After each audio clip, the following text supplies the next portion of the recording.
시편 115편 9절부터 16절입니다.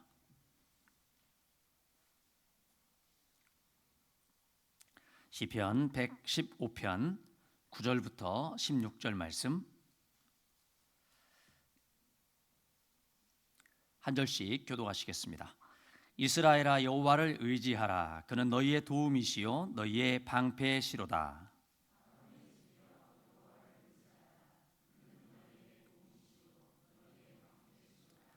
여호와를 경외하는 자들아, 너희는 여호와를 의지하여라.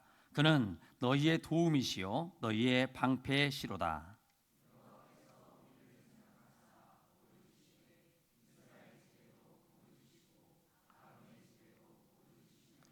높은 사람이나 낮은 사람을 막론하고 여호와를 경외하는 자들에게 복을 주시리로다.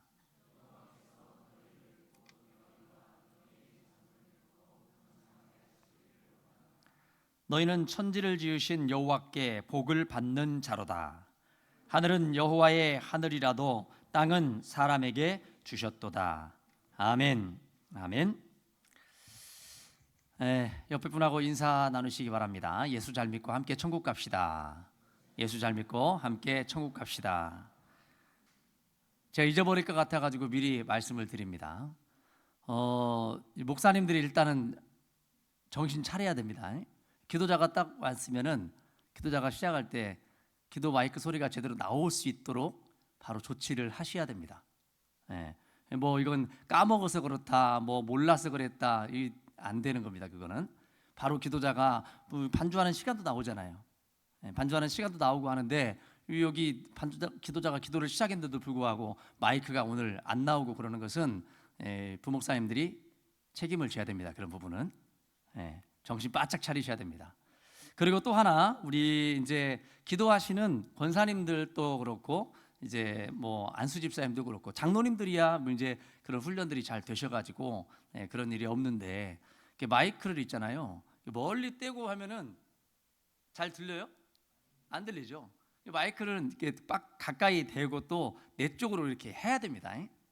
그래야 기도 잘 준비하시고 내용도 잘 좋은 내용으로 준비하셨는데 소리가 이게 안 들려가지고 잘 안 들리고, 저는 잘 들리죠. 앞에서 저는 듣기 때문에 잘 들리는데 이 회중 대표로 기도하시는 분들은 회중도 내 기도 소리가 잘 들릴 수 있도록, 그러니까 물론 기도는 하나님이 받으시죠. 하나님이 받으시는데 그래도 회중의 마음을 모두어서 하나님 앞에 기도하는 거기 때문에 기도하시는 분은 항상 마이크를 누구 앞으로? 내 앞으로, 내 입 앞으로 적어도 5cm, 10cm 이내에 마이크를 두고 말씀을 하셔야, 기도도 그렇게 하셔야 소리가 잘 나옵니다. 제가 이제 간혹 이렇게 하시는 분들 보면은 마이크를 너무 멀리 뗀다든가 이래가지고 찬양 인도할 때도 그렇고 기도할 때도 그렇고 소리가 제대로 전달이 안 돼가지고 그러면 여러분 있잖아요, 답답합니다. 듣는 사람들이 답답할 수 있어요. 그래서 어떻게 보면 그런 것조차도 잘 준비하셔가지고 이렇게 그동안은 이런 설명을 제가 할까 말까 하다가 예배에도 방해될까 싶어가지고 말씀을 안 드렸는데, 이 말 안 하면은 안 될 것 같아요. 목사님들도 정신 안 차릴 것 같아요. 제가 몇 번 지금 이 일을 겪어가지고 목사님들께 말씀을 드릴까 말까 고민하다가 오늘 그냥 말씀을 드립니다. 그래서 뭐 목사님들도 바로 음성이 나올 수 있도록 꼭 정신을 차려주시고, 그리고 우리 권사님들, 안수 집사님들은 항상 기도할 때 마이크를 내 앞으로 이렇게 잘 한 다음에 이렇게 해서 기도를 하셨으면 하는 그런 마음입니다. 꼭 그렇게 해주시기 바랍니다.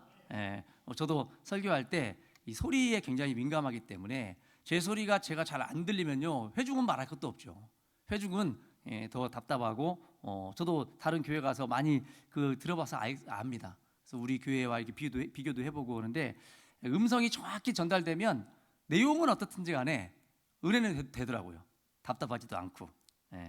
자, 우리 권사님들 또 안수 집사님들께서 꼭 그렇게 잘 감당해 주시기를 다시 한번 부탁을 드립니다. 자, 오늘 말씀 시편 115편 말씀인데, 이 말씀도 어떤 모든 말씀이 그런 것 같아요. 어떤 배경적인 내용을 알면 대부분의 많은 내용들이 이해가 쉽게 되어집니다. 그러니까 이 일이 언제 일어났으며 어떤 상황 속에서 이 말씀을 기록하고 또 우리에게 들려주는가, 이걸 일단 알고 들어가면 나머지 말씀들 조금 이해가 안 돼도 내용이 다 들어오게 돼 있어요. 참, 이 내용은 지금 보통 언제를 가리키냐면, 앞부분 우리가 읽진 않았습니다만은 오늘 말씀에 보면 115편 2절에 이렇게 돼 있어요. 어찌하여 문 나라가 그들의 하나님이 이제 어디 있느냐 말하게 하리이까. 자, 어찌하여 문 나라가 그들의 하나님이 어디 있느냐 말하게 하리이까. 이 말씀은 무슨 말이에요? 사람들이, 야, 너희들 지금 상황 보니까 하나님이 안 계신 것 같다. 하나님이 어디 계시냐? 너희들이 만약에 진짜 너희 하나님이 계시다고 하면 너희들이 지금 이런 상황을 지금 맞닥뜨렸겠느냐? 지금 이런 이야기입니다. 그래서 이 말씀 한 구절을 가지고, 또 물론 1절도 마찬가지, 1절도 여호와여 영광을 우리에게 돌리지 마옵소서, 우리에게 돌리지 마옵소서.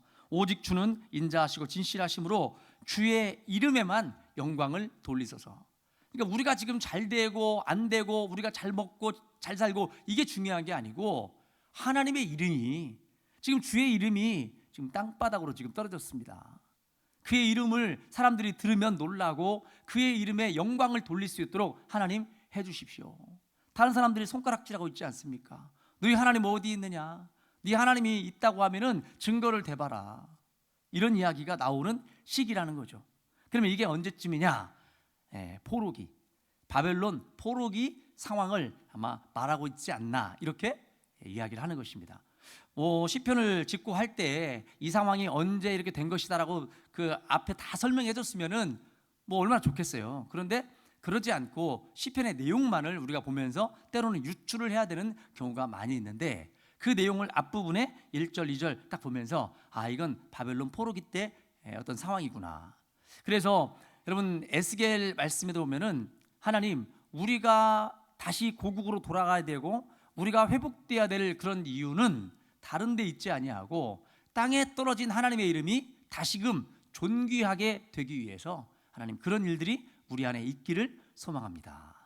떨어진 그 이름, 거룩하신 하나님의 이름이 다른 사람에게서 회자될 때, 다른 사람에게서 불려지고 할 때 그 이름이 능력 없는 이름으로, 너희 하나님이 진짜 그 하나님이 전능하신 하나님이라고 하는 그 이름이라고 하면 너희들 지금 이렇게 되어 있으면 안 되지 않느냐.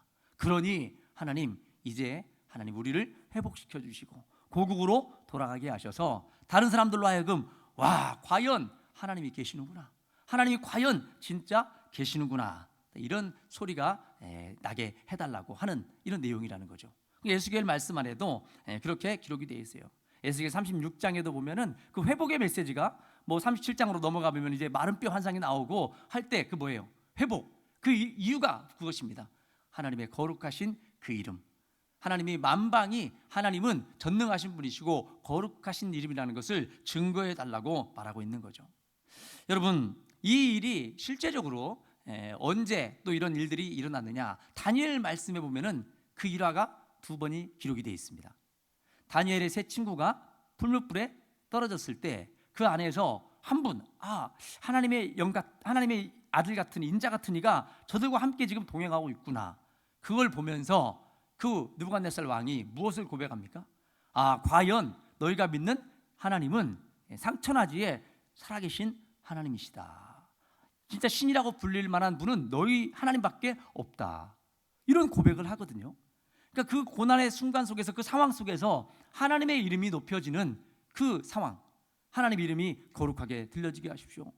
우상들, 이방 나라에서 자기들이 섬기는 신이 진짜가 아니고 하나님이 신이신 것을 증거해 주는, 마찬가지로 다니엘이 다리오 왕 때 어디 굴에 떨어지죠?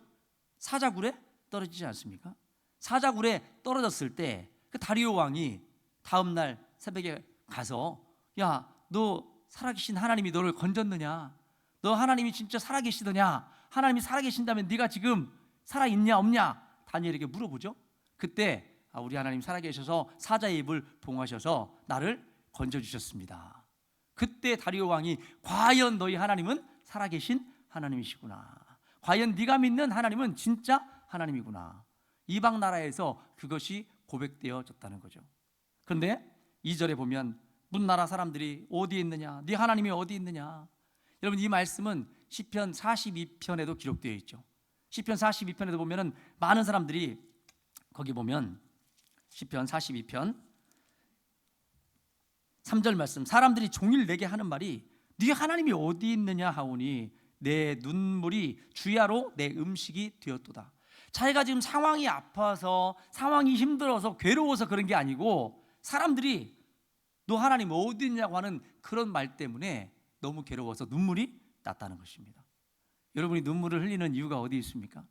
세상 사람들이 하나님을 멸시하고 하나님을 정말 어떻게 보면 신이 아니라고, 하나님이 일반 세상 신하고 똑같은 신이라고 취급을 할 때 여러분 과연 울분이 일어나고 여러분 눈에서 눈물이 떨어집니까? 시편 42편 기자는 이게 고라다손이 지은 시잖아요. 근데 사람들이 하나님이 어디 있냐고 하니까 그것이 너무나 가슴 아파서, 그것이 너무 슬퍼서 눈물이 되었다는 것입니다.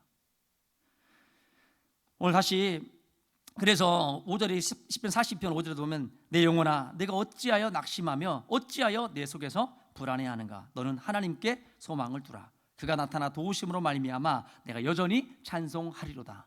내 눈물을 보시고 하나님이 나 여기 있다, 나 여기 살아있다 라고 하는 그 모습을 보면서 낭망하거나 절망하지 않게 되었다는 것이죠. 오늘 다시 시편 115편에 넘어와 보면 그 하나님을 이야기하면서 무슨 이야기를 합니까? 우상들에 대한 이야기를 합니다. 우리가 하나님 믿는 하나님은 참 신이시다라는 이야기하면서 너희가 믿는 그 우상들은 다 은이고 금이고 사람의 손으로 만든 것이 아니냐. 입이 있어도 말도 못하고 또 눈이 있어도 보지 못하며. 참 그 희한한 것이 일반 다른 종교들 어떻습니까? 뭐 불상도 그렇고 뭣도 그렇고 자기들이 실컷 어디서 만들어가지고 그걸 막 띵고 와가지고 막 자리 배치하고 앉혀가지고 여러분 그게 말이 안 된다는 거예요. 우상이 자기가 뭐 서서 움직이지도 못하고 뭐하지도 못하고 사람 손이 아니면은 어떻게 보면 우리 몸이 지체가 좀 불안하다든가 이런 사람들은 다른 사람의 도움을 받아야만 이동할 수 있고 그러잖아요. 우상들이 뻔히 그렇게 하면서도 사람들이 갖다 놓고는 그 앞에 이제 빈다는 거예요. 그 앞에 자기 몸 하나 추스리지 못하는 그 우상에게 이거 해달라고 하고 저거 해달라고 하고 귀가 있어도 듣지도 못하고 눈이 있어도 그냥 보지도 못하는 그 신에게, 그 우상에게 절을 하고 있다는 것입니다. 목구멍이 있어도 작은 소리조차 내지 못하는 그 우상을 섬기는 자들과, 그리고 8절에 보면은 우상을 만드는 자들과 그것을 의지하는 자들이 다 그와 같다, 우상하고 똑같은 것이다, 이런 이야기를 하고 있죠. 이러면서 왜 이야기합니까? 그러나 우리 하나님은 그런 우상이 아니다는 것입니다. 하나님은 뭐 우리가 하나님이 오셔야 되니까 막 오셔야 되고 휠체어에 앉히셔가지고 하나님 이분 아니잖아요. 전능하신 하나님 아니십니까? 이스라엘아, 그래서 9절부터 오늘 말씀 읽은 내용이 그것입니다. 이방 땅에 살고 있으면서 포로로 끌려왔지만 살아계신 하나님을 우리는 의지하자. 저들이 섬기는 신 우상이 지금은 뭔가 저들이 잘 되는 것 같고 지금은 우리나라를 포로로 삼아가지고 우리 이곳에 끌어와가지고 야 너희 한번 노래 한번 불러봐라, 너 찬송 한번 불러봐라, 너 한번 수금치면서 한번 노래 한 자리 해봐라, 이렇게 실제적으로 그런 굴욕을 당하고 슬픔을 당하면서도 그러나 결국 하나님이 우리를 건져주실 것이라고 하는 그런 믿음을 잃지 않고 있었다는 거죠. 그러니까 어떻습니까? 하나님 약속대로 70년 만에 그들을 고국으로 돌려보내셨죠. 그 이유가 어디 있다고요? 거룩하신 하나님의 이름 때문입니다. 여러분이 어려운 가운데 처해 있고 여러분이 지금 힘든 상황 속에 있는 분들이 많죠. 여러분들이 간절히 하나님께 구해서 여러분들이 막 하나님 앞에 내가 막 이렇게 해서 하나님이 여러분을 건져주시는 게 아니에요. 무엇 때문에 여러분을 건져주시느냐? 그의 거룩하신 이름 때문에. 여러분도 그래서 그걸 상황을 바꾸셔야 됩니다. 진짜 시편 기자처럼, 아니 정말 다니엘처럼 에스겔처럼 하나님의 이름이 거룩하신 분이잖아요. 전능하신 분인데 제가 지금 이 상황에 처해 있는 것 때문에 하나님의 이름이 멸시를 당합니다. 제가 지금 이 상황 때문에 나의 가난과 나의 질병과 내 지금 문제 때문에 사람들이 하나님을 멸시하고 있습니다. 하나님, 저로 하여금 이 상황에서 건져주셔서 저에게 제가 믿게 하신, 제가 의지하고 따르는 그 하나님의 이름이 거룩하게 높은 곳에 들려지게 하옵소서. 여러분, 이게 그의 나라와 그의 의를 구하는 기도예요. 그럴 때 하나님의 나머지는 질병, 어려움, 이 모든 것들을 건져 주신다는 겁니다. 그러니까 조금만 내용만 바꿔도, 조금만 어떻게 보면은 그 부분만 바꿔서 기도해도 하나님이 기쁘게 받으시는 기도가 있고, 야 너는 맨날 네 문제만 나한테 간구하는구나. 예? 여러분 그렇게 기도하면 이제 그 문제는 누구 문제가 돼요? 내 문제가 아니고 하나님께서 해결하실 문제가 되는 것입니다. 여러분 실제적으로 시편 기자가 그렇게 기도했던 거예요. 하나님 다른 사람들 때문에 저는 괜찮은데 하나님의 이름이, 그래서 여러분 잠언에도 나를 부하게도 마옵시고 빈하게도 마옵시고, 그 이유가 어디 있어요? 하나님의 이름이 다른 사람들에게 손가락질 당하는 그런 상황 생기지 않도록 나를 적당한 그 상황 속에서 나를 먹이시고 채우시고 입히시옵소서, 그런 기도를 하는 거죠. 여러분 14절 말씀에도 보면은 이제 내용 쭉 우리가 정말 필요한 것들을 말씀하고 있는데, 여호와께서 14절 말씀에 너희를 곧 너희와 너희의 자손을 더욱 번창하게 하시기를 원하노라. 저도 나이가 좀 이렇게 먹어가다 보니까 그동안에는 맨 저만 보고 달려왔다가 이제는 조금씩 나이를 먹어가니까 누가 보여요? 제 자녀들이 보여요. 제 후손들이. 쟤들의 믿음이 아빠보다 더 큰 믿음을 가졌으면 좋겠다. 나보다 더 큰 믿음을 아이들이 소유했으면 좋겠다. 이게 바뀌더라고요. 그동안은 저만 보이고 막 어떻게 하면 내 이름 보이다가 지금은 이제 아이들의 그 믿음이 보여요. 아이들의 상황이 보이고 이들이 더 번창했으면 좋겠다고, 이들에게 더 많은 말씀을 열어주시고 더 많이 깨닫게 해달라는 그런 기도가 저절로 되더라고요. 지금 14절 말씀도 그럽니다. 지금 포로기에 지금 와 있지만 가장 절실한 건 뭐예요? 우리의 후손이 계속해서 하나님 믿는 자들로 계속해서 번창하는 거, 그걸 원하고 있다는 겁니다. 이건 창세기 1장에도 그렇고 9장에도 그렇고 아브라함에게 12장에서도 약속하신 내용이 바로 그거 아닙니까? 너희를 번창하게 해주겠다는 거예요. 하나님께서 아브라함에게는 하늘의 별같이 바다의 모래와 같이 많게 해주겠다. 그냥 실질적으로 그냥 하나님께서 예를 들어서 또 말씀도 해주시죠. 포로기 때 가장 절실한 복이 자손의 복이었습니다. 근데 저도 지금 보니까 우리 자녀들에게 그 복이, 자녀들에게 그 믿음의 복이 잘 전해지기를, 전수되어지기를 지금 구하고 있더라고요.